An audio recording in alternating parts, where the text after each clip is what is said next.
योगेन चित्तस्य पदेन वाचा मलं शरीरस्य च वैद्यकेन योपाकरोत्तं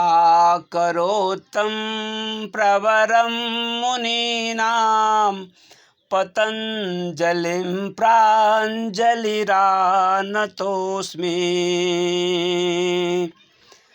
योग के माध्यम से शरीर, मन और आत्मा का संतुलित विकास होता है। योग में अनेक प्रकार के आसन बताए गए हैं, लेकिन शीर्षासन का स्थान सबसे ऊपर है। इसीलिए शीर्षासन को आसनों का राजा भी कहा जाता है, क्योंकि इनके अनेक शारीरिक और मानसिक लाभ हैं। इस आसन में व्यक्ति अपने सिर के बल खड़ा होता है, इसीलिए इसे शीर्षासन कहा जाता है। शीर्षासन के लिए सबसे पहले समतल स्थान पर घुटनों के बल बैठ जाइए। दोनों हाथों की उंगलियों को आपस में फंसाकर सिर के पीछे सहारा लेकर करें।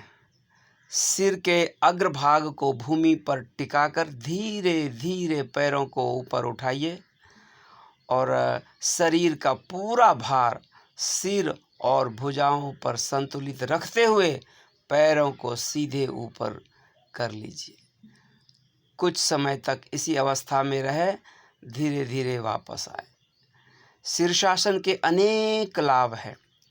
यह मस्तिष्क में रक्त का संचार करता है, जिससे स्मरण शक्ति और एकाग्रता बढ़ती है।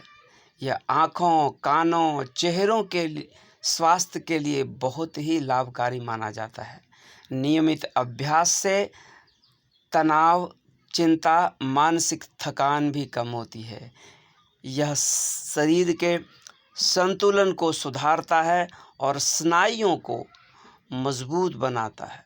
शीर्षासन पाचन तंत्र को भी सक्रिय करता है और शरीर में स्फूर्ति का संचार करता है। यह एक कठिन आसन है, इसीलिए इसे किसी योग शिक्षक के मार्गदर्शन में ही करना चाहिए। उच्च रक्तचाप अर्थात blood pressure, high blood pressure, हृदय रोग, गर्दन की समस्या या चक्कर आने वाले व्यक्तियों को यह आसन नहीं करना चाहिए। आरंभ में दीवार के सहारे कीजिए, फिर धीरे धीरे अभ्यास से हो जाता है।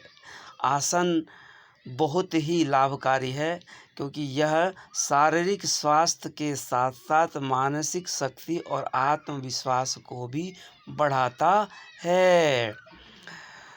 शीर्षासन का अभ्यास सुबह या शाम शांत वातावरण में करें। सबसे पहले अपने मन और शरीर को शांत करें।